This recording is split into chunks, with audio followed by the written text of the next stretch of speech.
오늘 비가 많이 오는데 이런 날씨가 예배드리기 딱 좋은 날씨죠. 찬양해주면서 하나님 좋은 날씨 또 주셨습니다. 바울 사도는 혼자 2차 전도 여행을 떠나면서 처음에는 아시아 동쪽으로 방향을 잡죠. 근데 가다가 드로아라는 곳에 이르렀을 때 꿈을 꿉니다. 거기서 마케도니아 사람이 꿈에 나타나서 자기를 도와달라고 그렇게 얘기해요. 그 꿈을 계기로 바울 사도는 복음 전도 여행의 방향을 아시아 동쪽으로 가다가 반대 방향 서쪽으로 돌립니다. 그렇게 서쪽을 향해서 가다가 처음 도착한 곳이 빌립보라는 곳이었죠. 혼자만의 전도 여행을 떠나서 처음 도착한 도시 빌립보에서 거기서 하나님의 말씀을 전했더니 거기서 많은 사람들이 그 말씀을 받아들이고 그들의 인생이 변해버렸습니다. 그 사람들이 거기서 교회 공동체를 만들었고요. 그래서 설립된 것이 빌립보 교회였습니다. 바울은 빌립보에 도착한 직후에 사람들의 모함을 받아서 옥에 갇혔었는데 거기서 갑자기 오문이 열리는 그런 기적을 경험합니다. 그런데 그 감옥의 간수가 자기가 옥문을 지키지 못했기 때문에 열렸다라고 자책하면서 자살을 하려고 했고요. 바울은 그 간수를 설득해서 살려내고 그에게 복음을 전했습니다. 그랬더니 간수뿐 아니라 그 간수의 가족 전부가 구원을 받는 그런 일이 일어나죠.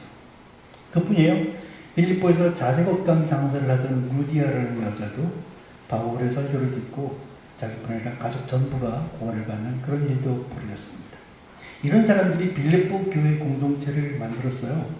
죄인이었던 인생이 주님 때문에 변화해버린 그런 그 신선한 감격이, 그 구원의 기쁨이 빌립보 교회 성도 한 사람 한 사람의 가슴을 꽉 메우고 있었습니다. 이런 빌립보 교회를 생각하는 바울 사도의 마음이 어떻겠어요? 첫사랑 같은 그런 사랑으로 빌립보 교회를 특별히 각별하게 생각했던 것 같습니다. 바울은 그 후에도 많은 도시를 돌아다니면서 많은 사람들한테 복음을 전했죠. 거기서도 또 많은 교회들이 생겨났는데요. 그렇지만 혼자만의 첫 전도 여행에서 설립된 그 첫 교회, 빌립보 교회를 생각할 때마다 바울은 항상 떨리는 가슴을 주체할 수 없었을 겁니다. 바울 사도가 생각하기에 이 성도들이 얼마나 사랑스러운 사람이었겠어요. 바울 사도는 나중에 로마의 감옥에 들어가서 같이 있을 때 그렇게 사랑스러운 빌립보 교회 성도들한테 편지를 쓴 겁니다. 그게 이제 빌립보서죠. 바울은 이 서신을 통해서 자기가 가장 아끼는 그 빌립보 교회 성도들에게 뭔가 신앙생활의 엑기스 같은 거, 뭐 핵심적인 것, 지름길 같은 거, 그런 걸 가르쳐주고 싶었던 거예요. 오늘은 바울이 부탁하는 그 엑기스, 핵심, 지름길, 그걸 한번 함께 나누어 보려고 하는 겁니다. 우리가 그걸 살짝 가로채서 우리가 실현한다면 바울은 빌립보 교회를 향하는 거지만 그걸 우리가 실현할 수 있게 되는 거잖아요. 빌립보서에서도요, 어쩌면 그 핵심이라고 할 만한 부분은 아마 2장이라고 볼 수 있는데요. 오늘은 그 2장 중에서도 1절부터 4절까지를 좀 잘 읽어보려고 합니다. 1절 4절까지니까 제가 1절 읽고 여러분 2절 교독으로 한번 읽어보겠습니다. 그러므로 그리스도 안에 무슨 권면이나 사랑의 무슨 위로나 성령의 무슨 교제나 긍휼이나 자비가 있거든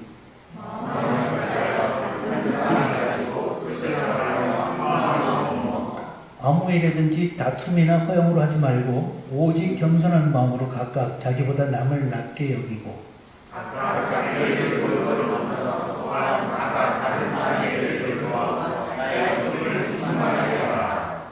자, 어때요? 다 읽어봤는데 이게 뭐 좋은 단어는 다 늘어놓은 것 같으면서도 이 문장만은 딱 무슨 얘기를 하는지 얼른 파악되지는 않아요. 그리스도 안에서 무슨 좋은 상황이 생기게 되면 한 마음이 되라. 그래서 이렇게 저렇게 살아가라. 그러면 나 바울이 참 기뻐할 거다. 뭐 이런 내용인 것 같은데 부분적으로는 납득이 잘 안 가는 것도 좀 있어요. 문장 자체가 좀 길고 어려워요. 대법원 판결문 읽는 것 같은 느낌도 있고요. 바울 서신에는 이런 투의 문구가 종종 나타납니다. 어렵다 그래서 그런 걸 그냥 막 넘어가면 안 돼요. 그죠? 대충 짐작하고 넘어가면 그건 성경을 형식적으로 읽는 것밖에 안 되잖아요. 오늘은 이 본문만이라도 좀 정확하게 이해하고 생각해 보려고 합니다. 먼저 1절만 읽어볼게요. 그러므로 그리스도 안에 무슨 권면이나 사랑의 무슨 위로나 성령의 무슨 교제나 긍휼이나 자비가 있거든. 먼저 여기서 있거든이라는 요 말이 사실은 우리를 참 헷갈리게 합니다. 이런저런 일이 있거든. 만약 그런 일이 생기게 되면, 그러니까 그런 일이 생기지 않을 때는 제외하고 만약 그런 일이 생길 경우에만 뭐 이런 의미로 받아들여지거든요. 영어 성경을 읽어도요. 대부분 이 문장은 if로 시작되는 가정법 문장으로 되어 있어요.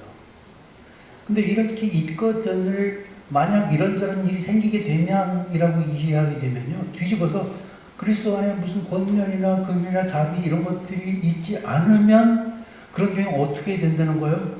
그런 경우는 이전 이후에 나오는 권면이 해당이 없다. 들을 필요도 없다. 이런 얘기가 되고 말잖아요.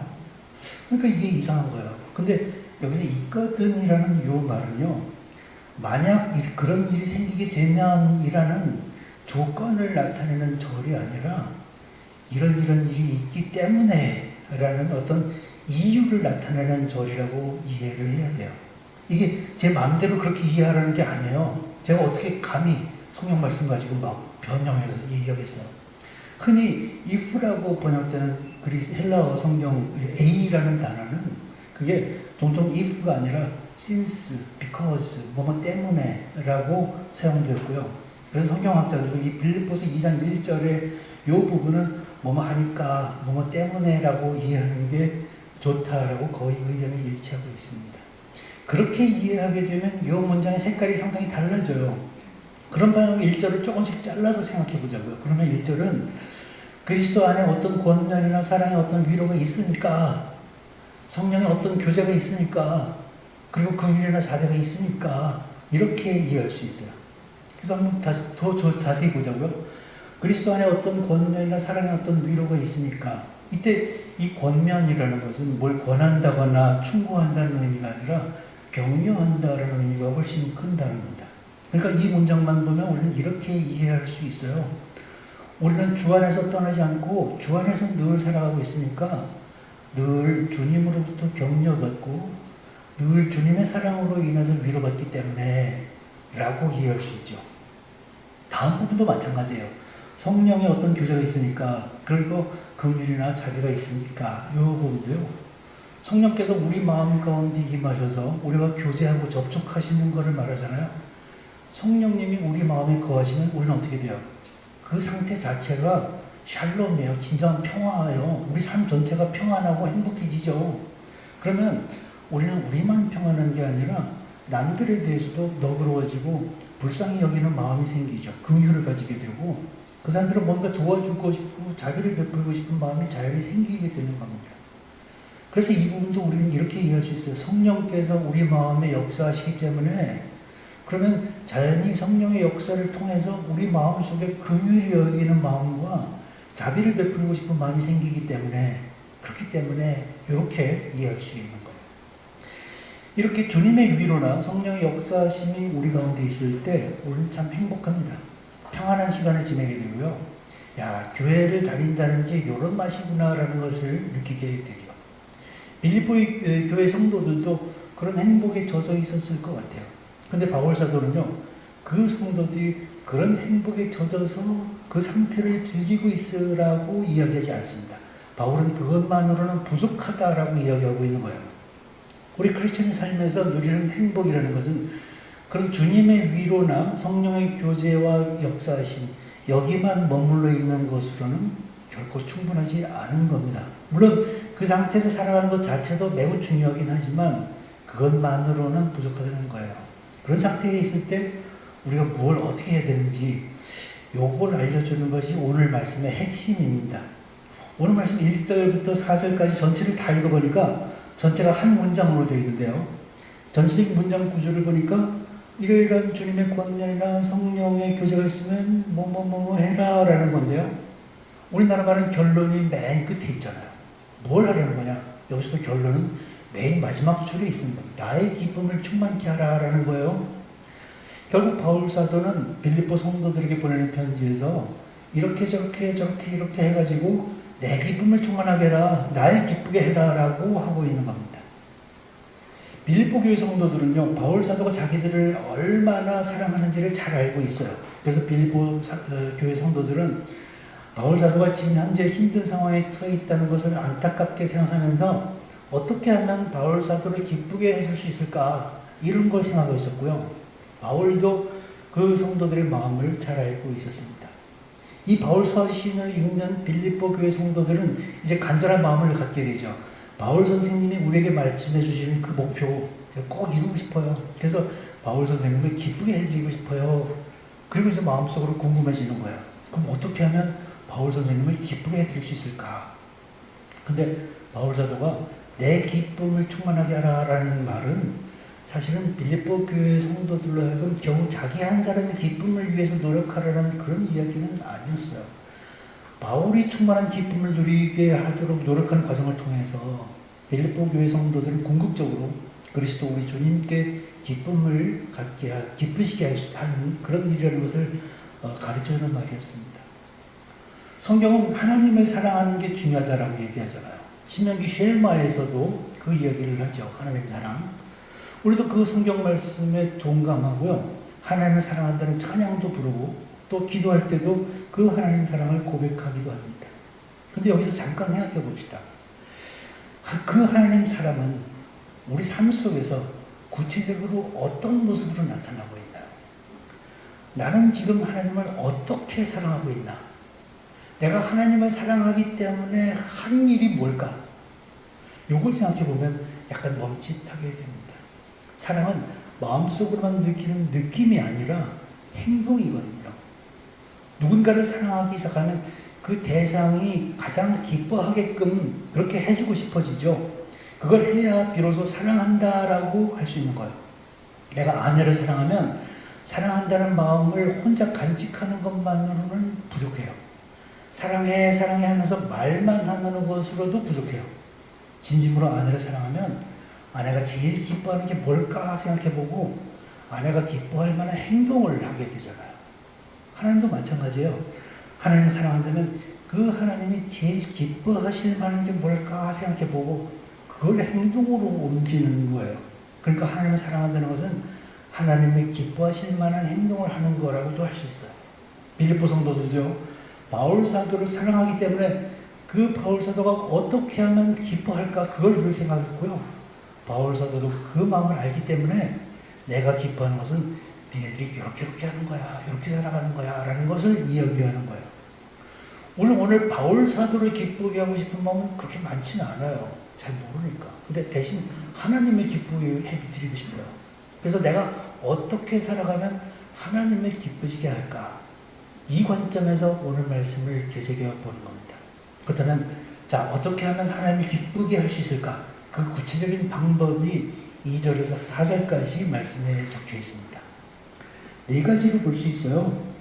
마음을 같이하여 같은 사랑을 가지고 뜻을 합하며 한 마음을 품어 아무에게든지 다툼이나 허용을 하지 말고 오직 겸손한 마음으로 각각 자기보다 남을 낮게 여기고 각각 자기 일을 돌볼 뿐더러 또한 각각 다른 사람들의 일을 돌보아. 오늘 우리가 할 일은 이 부분을 잘 이해하는 것입니다. 이걸 잘 이해하면 주님을 기쁘게 하는 방법을 알게 되고요. 그게 우리가 주님을 사랑하는 일이 되거든요. 근데 이거 읽어보니까 어때요? 또 해야 할 일들이 여러 가지고 막 산발적으로 적혀 있는 것 같지 않아요? 전달하려는 이야기 중점이 딱 뭐 정리되지 않은 것 같은 그런 느낌적인 느낌이 막 들어요. 성경 읽을 때 어떤 것은요, 몇 장 한꺼번에 후룩 읽어야 되는 부분도 있고, 어떤 거는 매우 세세하게 꼼꼼히 천천히 읽어야 되는 것도 있어요.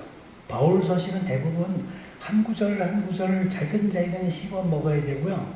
그렇게 단어 하나하나에 즙을 내어 먹으면 이게 참 맛있는 거예요. 바울 서신은요, 특히 헬라어로 된 원어 성경을 보면 바울의 표현은 착오를 일으키지 않도록 매우 정확한 표현으로 되어 있다는 걸 실감하게 됩니다. 우선 2절에서 4절까지에 나오는 동사들만 한번 읽어봐요. 같이 하여, 가지고, 합하여, 품어, 하지 말고, 여기고, 돌보아. 이 7개의 동사들이 쭉 나열되어 있어요. 근데 바울의 표현을 잘 읽어보면 이 7개의 동사 중에서 딱 하나만 서술형 동사로 되어 있고 나머지는 다 그 동사를 도와주기 위한 분사형 동사로 표현되어 있어요. 이런 문법이 뭘 의미하느냐 하면 6개의 분사형 동사는 한 개의 서술형 동사를 꾸며주고 있다는 거죠. 즉 서술형 동사로 된 그 한 가지 행동을 하고 싶으면 나머지 다른 6개의 행동을 해야 한다. 그런 의미인 거예요. 그 유일한 서술형 동사가 뭐냐면 마음을 같이 하라라는 것입니다. 바울 사도가 내 기쁨을 충만케 하라라고 이야기한 그 마음의 저변에는 빌립보 교회가 한 마음, 같은 마음을 갖게 되기를 간절히 원하고 있었다는 거예요. 바울의 이 이야기는 이미 빌립보서 1장 27절부터 계속되고 있었어요. 27절 말씀 보면 오직 너희는 그리스도의 복음에 합당하게 생활하라. 이는 내가 너에게 가보나 떠나 있으나 너희가 한 마음으로 서서 한 뜻으로 복음의 신앙을 위해 협력하는 것과 이렇게 기록하고 있거든요. 고난과 박해 속에서 교회 공동체가 가져야 될 가장 중요한 것은 성도들이 한 마음이 되고 한 뜻을 가지고 믿음의 삶을 살아가는 거다. 바울은 그걸 이야기하고 싶은 거예요. 그건 동시에 우리 주님의 마음이기도 하고요. 그렇다면 오늘 말씀의 결론이라고 생각했던 내 기쁨을 충만하게 하라. 그럼 이러면 어떻게 하면 내 기쁨을 충만케 하냐? 이걸 위해서 해야 할 것은 결국 마음을 같이 하라라는 거예요. 자, 마음을 같이 하려면 뭘 어떻게 돼요? 그러면 분사형 동사 6개를 우리가 찾아보면 됩니다. 바로 다음에 나오는 같은 사랑을 가지고 뜻을 합하며 한 마음을 품어라는 부분은요. 사실 마음을 같이 하는 것의 의미를 되풀이해서 설명한 것이라고 볼 수 있어요. 뜻을 합하고 마음을 한 마음을 품는 것. 이것은 우리에게 참 익숙한 표현이죠. 이런 종류의 표현은 구태 성경이 아니더라도 책방에 흔한 서적들에서도 흔히 볼 수 있어요. 기독교인이 아닌 세상 사람들도 역시 뜻을 합하고 한 마음을 가지는 것이 중요하다고 얘기하거든요. 그렇지만 그들이 말하는 의미에서의 합해갈 뜻이나 또는 같이 할 마음의 방향은 참 달라요. 그것은 언제나 돈이나 권력이나 성공이나 명예를 향한 것입니다. 뜻을 합해서 마음을 같이 해서 돈을 벌고 권력을 얻자. 그럴 때 쓰는 말이거든요. 그런데 뜻을 합해서 돈이나 권력을 얻고 난 후에는 그들의 뜻과 마음은 누구랄 것도 없이 먼저 산산조각 나는 것이 우리 사회의 철칙입니다.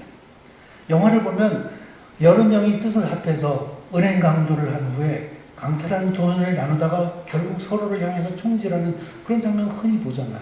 그것은 영화뿐 아니라 사람들의 가장 자연스러운 현상입니다. 뜻을 합해서 동업으로 돈을 벌었을 때 동업자들이 웃으면서 반반씩 나눠 가지는 거 저는 본 적이 없어요. 현실에서 일어나기 힘든 일입니다. 뜻을 합해서 공동으로 권력을 잡았을 때도 똑같고요. 어느 쪽이든 내 비용과 내 노력이 상대방보다 더 많이 들었다라는 생각이 다 드는 거고요. 그것 때문에 분배의 비율 반드시 불만이 생기는 겁니다. 동업자끼리 싸움 나는 것은 거의 백발백중 일어나는 일이죠. 만약 누군가 참아서 싸움이 나진 않았다 하더라도 10중 8구 누군가의 마음속에는 다시는 상종하지 못할 인간 그러면서 일을 가는 그런 일이 일어나는 겁니다. 그렇다면 바울 사도가 말하는 의미에서의 마음을 같이 하라라는 것은 세상 사람들이 말하는 것과 뭐가 다르냐? 많이 다른 거예요. 그것은 같은 사랑을 가진다라는 점에서도 참 큰 차이가 있습니다. 크리스찬이 마음을 같이 하는 것의 가장 저변에는 하나님 사랑과 이웃 사랑이라는 큰 주제가 깔려 있죠. 그 주제는 오늘 거론하기 너무 큰 거니까 그냥 언급만 하고 지나가요. 어쨌든 이 점에서 세상 사람들이 시도하는 그 마음을 같이 한다라는 것과 우리가 마음을 같이 한다라는 것과는 질적으로 다르고 차원이 다른 그런 것임을 우리는 알고 있습니다. 여기서 더 나가서 바울 사도는 오늘 본문에서 마음을 같이 하기 위한 매우 구체적인 일들을 제시하고 있어요. 요걸 보아도 바울 사도가 말하는 그 마음을 같이 한다는 것이 세상에서 이야기하는 것과 많이 다르다는 것을 분명하게 알 수 있습니다. 3절과 4절에 그게 구체적인 게 제시되고 있는데요. 이것은 3가지로 요약할 수 있습니다. 첫째는 아무 일에든 다툼이나 허용으로 하지 않는 것. 두 번째는 자기보다 남을 낮게 여기는 것. 세 번째는 다른 사람들의 일을 돌보는 것. 이 3가지로 볼 수 있어요. 첫째, 아무 일에든지 다툼이나 허용을 하지 말고 라는 부분이에요. 무슨 일을 하든지 그 일을 할 때 다툼이나 허용의 마음을 가지지 말라는 것입니다. 여기서 다툼이라는 게 싸우는 거라고 생각하기 쉽지만요. 이것은 싸운다라는 의미와는 차이가 꽤 있습니다. 다툼이라는 단어는 헬라어로 에리테이아라고 하는데요. 이것은 에리티오, 돈 받기 위해서 일한다라는 의미의 에리티오라는 동사, 또는 에리토스, 날품팔이 일꾼을 말하는 그런 단어에서 파생된 말이에요. 이 에리테이아는 무슨 일을 하든지 오직 돈 받는 것에만 혈안이 되어 있어서 나한테 이익이 되는지 아닌지만 따지면서 아귀다툼을 벌이는 것, 그런 의미를 가지고 있는 거예요. 그래서 우리 성경에서 다툼이라고 번역하고 있는 이 단어는 단순히 싸움이라는 의미가 아니라 이기심 정도로 이해하는 게 제일 적절하긴 합니다. 그래서 영어 성경 NASB도요, 이 말을 selfishness, 이기심이라고 그렇게 번역하고 있습니다. 또 우리는 허영하면 보통 허례허시, 거칠에, 위선, 사치, 이런 걸 생각하게 되죠. 근데 이 구절에서 허영은요, 비어있는 것, 헛된 것을 말하는 거고요.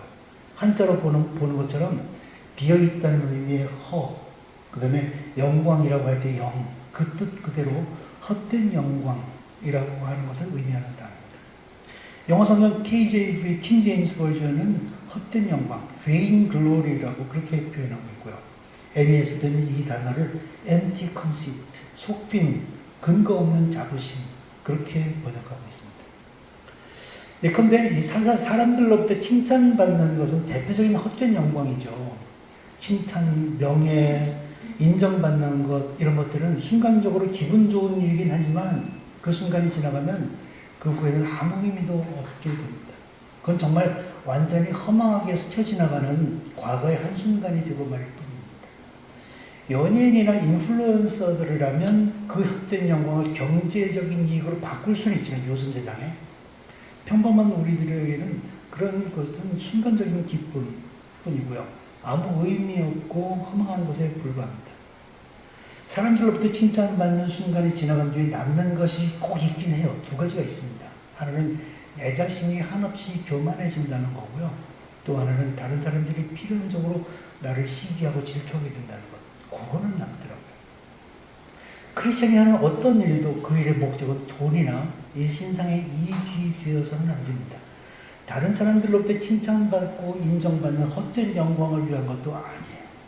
우리 크리스천들이 무슨 일을 하든 그 마음속에 똑같이 가져야 될 것은요, 다툼이나 이기심이 아니라 하나님의 뜻, 주뜻, 우리 교회 이름 주뜻이고요. 사람들의 칭찬과 인정이 아니라 하나님으로부터 받는 인정과 칭찬이어야 합니다. 세상 사람들과 똑같은 직장에서 함께 일하더라도 우리 크리스천들은 월급 받기 위해서나 그냥 윗사람의 인정을 받기 위해서 일하는 게 아니죠. 우리는 하나님의 뜻을 이루기 위해서, 하나님의 칭찬과 인정을 받기 위해서 일하는 거예요. 바울 사도는 그런 의미에서 무슨 일을 하든 다툼이나 허용을 하지 말라라고 권고하고 있는 것입니다. 우리는 살아가면서 얼마나 많은 순간에 그런 실수를 해요. 이걸 하면 나한테 어떤 이익이 있을까? 이걸 했다는 사실을 남들이 알아줄 것인가? 우린 이런 마음이 전혀 없이 우리 삶의 그 구석구석에 임해왔던가 한번 생각해 볼 필요는 있습니다. 둘째로는요, 겸손한 마음으로 자기보다 남을 낮게 여기라라는 부분입니다. 세상을 살다 보면 저 사람이 어떤 면에선가 정말 나보다 잘났다고 생각되는 그런 사람이 있습니다. 그런 사람을 나보다 낫다라고 인정하는 것쯤은 별로 어려운 일이 아니에요. 왜냐하면 저 사람이 저 면에서는 진짜 나보다 우월한 것 같지만 그러나 다른 면으로는 나보다 못할 거야 라는 생각이 들기 때문에 그런 경우 이외에는 대부분의 경우 저 사람이 나보다 모든 면에서 못하다라고 생각하는 경우가 많습니다. 나보다 못생겼다, 나보다 악하다, 나보다 힘이 없어, 나보다 가난해, 이런 것들 말이죠. 그래서 작은 이웃사람 정도는 그런 우월함에서 비롯된 동정심이 기반이 된 경우도 꽤 있습니다. 그러니까 솔직히 말하자면 나보다 모든 면에서 나보다 잘난 사람, 모든 면에서 나보다 나은 사람은 사실 세상에서 보기 힘든 거예요. 별로가 아니라 하나도 없을 겁니다. 그 마당에 어떤 한 사람이 아니라 내 주변의 모든 사람이 나보다 낫다라고 하는 것은 있을 수도 없고 납득하기 어려운 일입니다. 그렇게 모든 사람이 나보다 낫다라고 생각하는 것은 결코 쉬운 일이 아닙니다.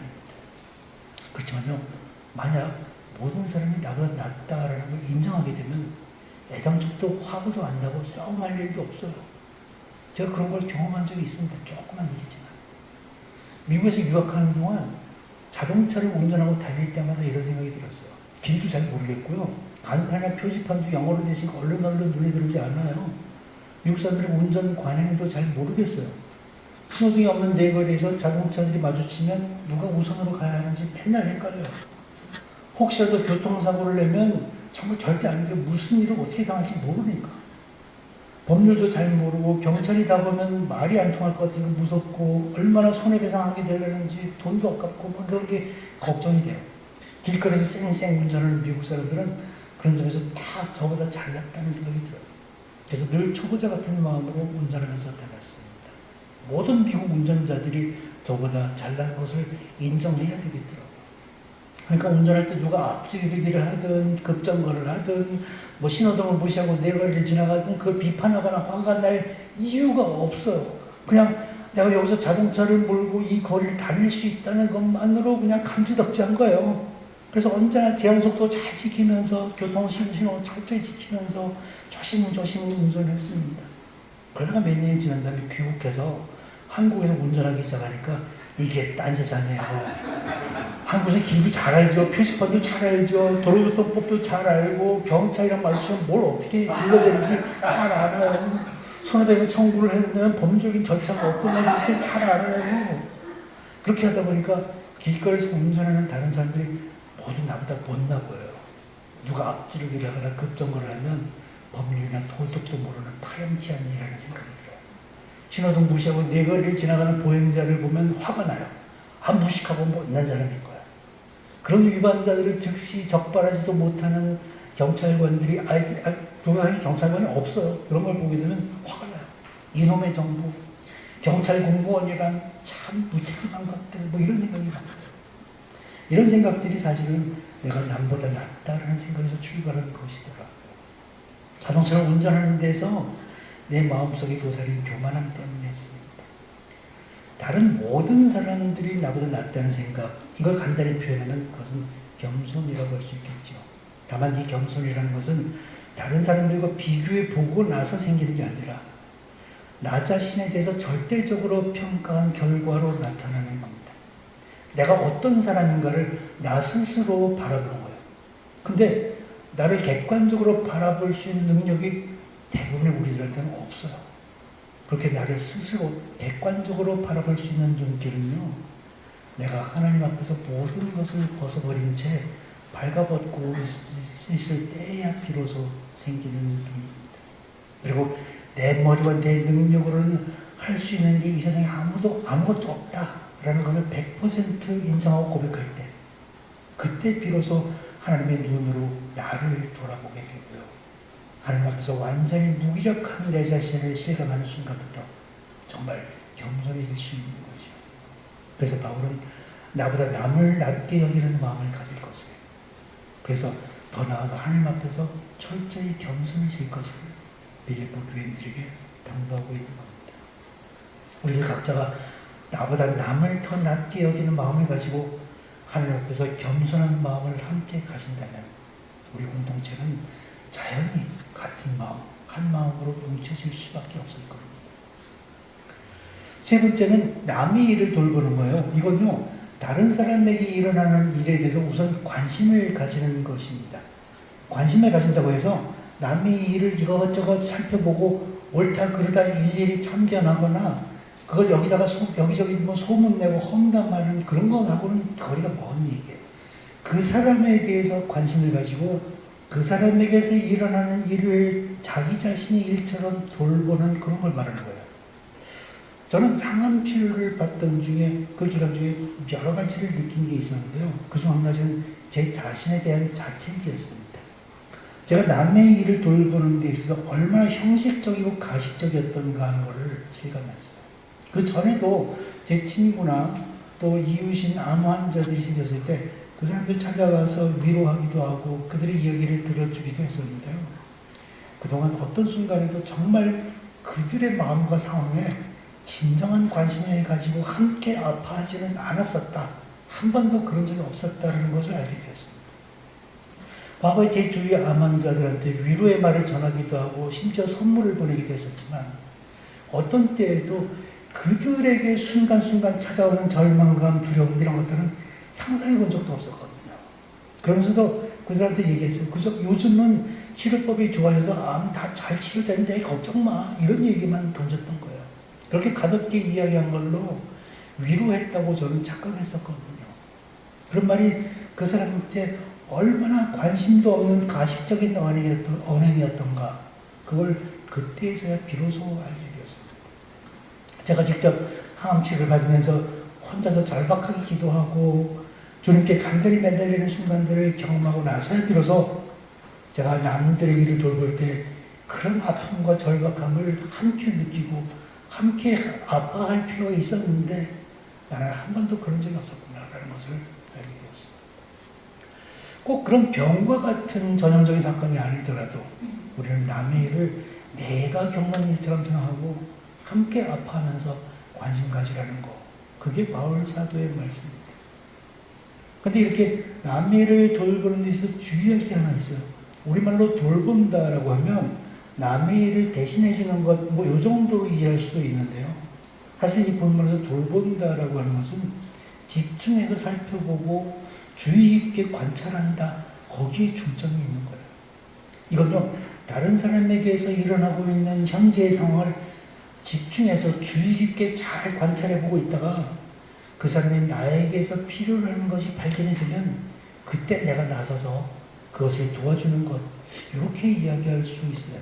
그런 의미에서 볼 때 우리 남의 일을 돌본다는 것과 남의 일에 참견하는 것을 혼동하기도 합니다. 다른 사람은 자기 일을 결정하고 그 결정에 따라서 행동할 자격과 권리가 있잖아요. 우리는 그 사람의 결정과 행동이 내 의견보다 낫다라고 생각해야 됩니다. 만약 우리가 남의 일을 돌보는 데 있어서 그 사람이 내 의견과 결정에 따르기를 강요한다면 그것은 이미 내 의견과 결정이 그 사람 것보다 낫다라고 이미 내가 생각하는 거고요. 그것은 돕는 게 아니라 참견하는 것이고 그 사람을 무시하는 길입니다. 남의 일을 돌보라는 바울의 말씀은 먼저 깊은 관심과 컴패션을 가지고 남의 일을 주의 깊게 관찰한 후에 그 관찰하는 과정 중에서 내가 그 사람을 도울 수 있는 부분이 발견되면 그 부분에 관해서 그 사람의 견해를 묻고 도와줄까 묻고 그가 허락하면 그 부분을 도와주는 것, 그거라고 할 수 있습니다. 오늘 메시지를 정리할게요. 이렇게 무슨 일을 하든지 이기적인 마음이나 헛된 영광을 고려하지 않는 것, 다른 모든 사람이 나보다 낫다라는 생각을 하면서 하나님 앞에서 진정으로 겸손해지는 것, 깊은 관심과 컴패션을 가지고 남의 일을 주의 깊게 관찰하면서 그 사람을 돕는 것, 우리 성도들이 바로 그렇게 살아가는 마음을 함께 가지는 것, 오늘의 말씀은 그걸 강조하고 있습니다. 바울 사도가 우리에게 품으라고 한 그 한 마음, 우리는 그 마음을 가지기 위해서 노력하겠지만 그 한 마음은 우리의 노력만으로 얻어지는 것은 아닙니다. 에스겔은 하나님의 말씀을 이렇게 전했어요. 11장 19절 21절 말씀입니다. 내가 그들에게 한 마음을 주고, 하나님이 그들에게 한 마음을 주고 그 속에 새 영을 주며 그 몸에서 돌 같은 마음을 제거하고 살처럼 부드러운 마음을 주어 내 윤례를 따르며 내 규례를 지켜 행하게 하리니 그들은 내 백성이고 나는 그들의 하나님이 되리라. 그러나 미운 것과 가증한 것을 마음으로 따르는 자는 나 그 행위대로 그 머리 갚으리라. 나 주 여호와의 말이니라.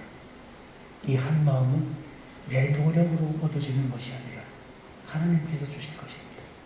우리의 돌 같은 마음, 떼어내기 어렵도록 굳어져 버린 딱딱한 마음, 세상적 가치관에 습관들여서 세상 사람들처럼 굳어져 버린 마음, 하나님보다 재물이나 성공과 같은 다른 것을 더 사랑하는 것에 익숙해져 버린 마음, 내게 이익이 있는지 없는지만을 따지면서 악의 다툼 벌이던 마음, 하나님께서는 우리들의 그런 마음을 다 제거해버리고 말랑말랑하고 부드러운 그런 마음을 주실 겁니다.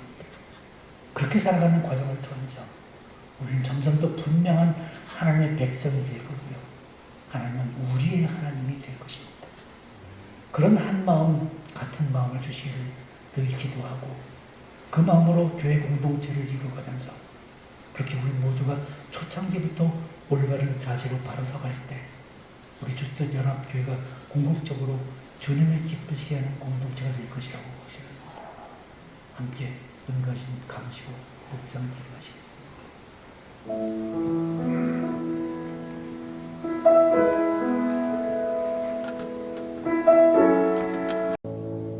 하나님 아버지 감사합니다. 오늘도 좋은 주일 주셔서 함께 예배드리고 찬양하게 하시는 것 감사합니다.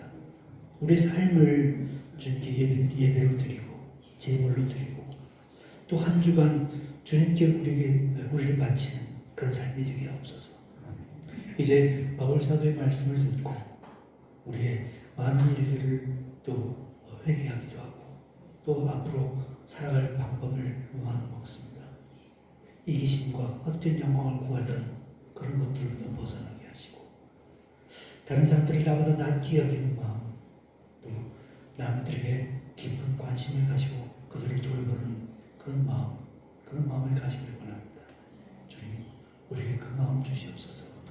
이제는 예수 그리스도의 은혜와 하나님의 사랑과 성령님의 교통케 하심이 주님께서 원하시는 그 한 마음을 품기를 원하는 그 마음 달라고 간구하는 우리 주뜻 연합교회 성도들과 그 공동체, 그들이 속한 모든 공동체 위에 지금부터 영원토록 함께 하실 것을 간절히 축원합니다.